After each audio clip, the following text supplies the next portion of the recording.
The North Korea crisis expected to be a hot topic at the UN this week here in New York, just days after the rogue nation launched a second missile over our ally, Japan. Now, South Korea reports the North's nuclear site remains ready for more tests, as the Trump administration warns time is running out for a diplomatic solution. Listen.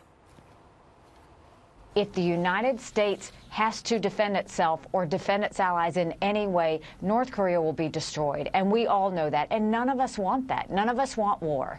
But we also have to look at the fact that you are dealing with someone who is being reckless, irresponsible, and is continuing to give threats not only to the United States, but to all of their allies. So something is going to have to be done.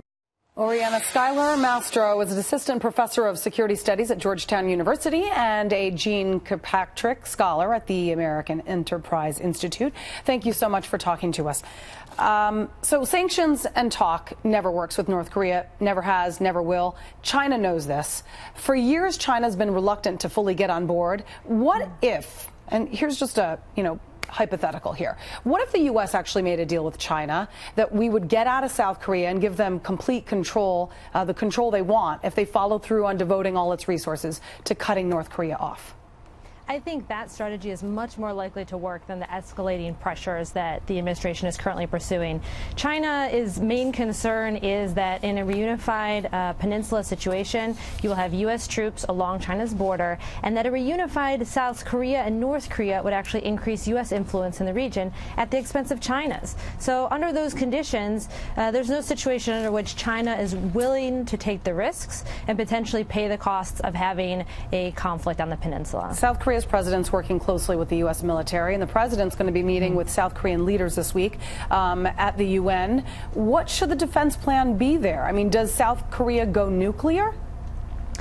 I think on the defense side, as we've heard from officials within this administration, there's been a lot of thought. The United States military for decades has been prepared to fight tonight. So that's not really the issue. The United States military is prepared. The issue is that the current administration is not pursuing the wide range of diplomatic options that we have at our disposal to try to de-escalate this crisis and actually get to a solution short of war. Okay, so then Kim Jong-un, I mean, he's not going to quit anytime soon. He's going to continue to launch these missiles. He wants to prove that they have an ICBM capable of carrying a nuclear warhead. So it's inevitable we're going to be seeing more missile and nuke tests. The question is, should we then be sending a stronger message by shooting every one of their test launches down?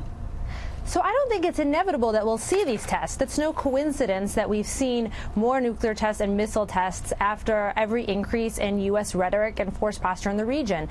There is a component of Kim's behavior that is tied to what the United States is doing. So I think you're right to say that Kim is somewhat reckless and irresponsible, but he's also somewhat predictable. He seems insecure, and he seems like he needs to show that he is strong, potentially in the face of domestic opponents. So I think there are other options, for example, direct talks, unconditional talks with the United States that could give Kim that prestige that he so desires and some security that he desires. All right. I want your reaction before I let you go to the Russian war games involving 5,500 Russian troops and 7,200 Belarusian troops, because their cause, I guess, for concern is that NATO and neighboring countries are worried about fears of miscalculations. I mean, is Russia using this as a prelude to possibly invade another country in the future?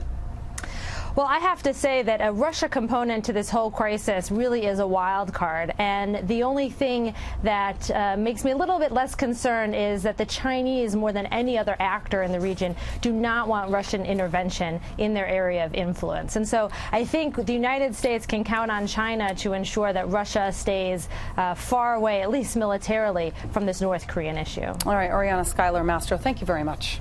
Appreciate it. Thank you.